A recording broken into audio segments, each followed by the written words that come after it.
The heart of Hollywood heats up with great entertainment all throughout the month of June on the Movie Channel. Light on the set. Bring up the backlight. Camera 4, pan down.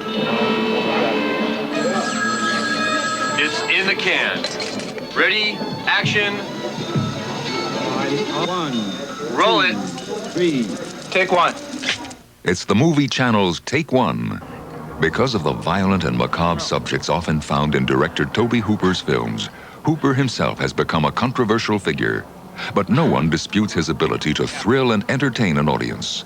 A prime example of this talent is his recent remake of Invaders from Mars. It's fun to watch, but frightening at the same time.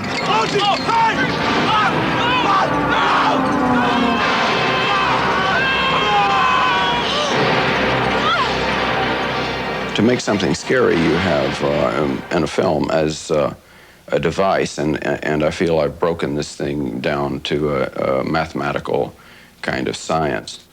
One thing you must do is set the piece in a framework of impending doom, and also veil the piece with the grand monster, the big beastie, which is death itself. You set the stage for something that then you can play all the red herrings, the jack-in-the-box tricks.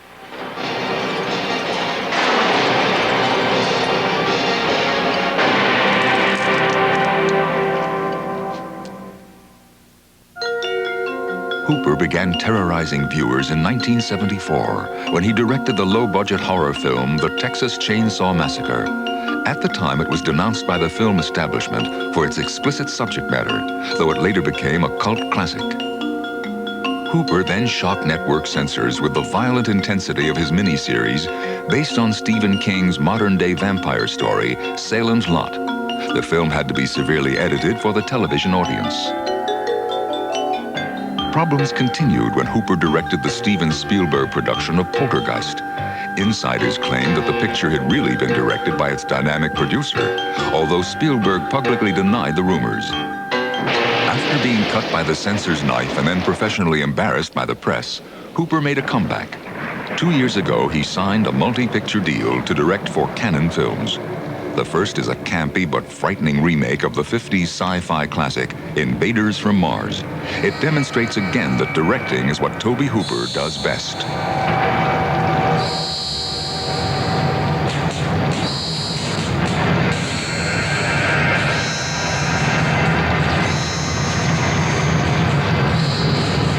I have fun directing a picture, but I take a very militaristic approach to it. My sets probably resemble a major battlefront, because to me that's what it is. I mean, it is fighting in a major campaign, you know, because if you lose, and you really lose. And of course, if you win, the rewards are there, such as heroic rewards as one gets from military environment. And the rewards have been very good. Hooper has directed many box office hits, and his controversial reputation hasn't prevented him from continuing to find work as a director. But nailing down precisely why he succeeded as a director is another matter.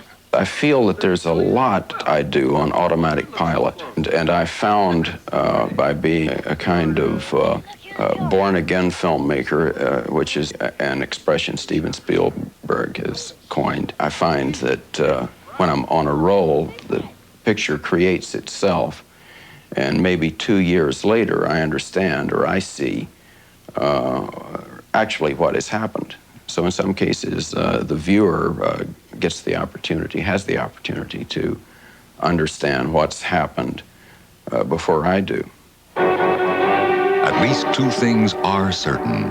First, that Tobe Hooper will continue to direct motion pictures.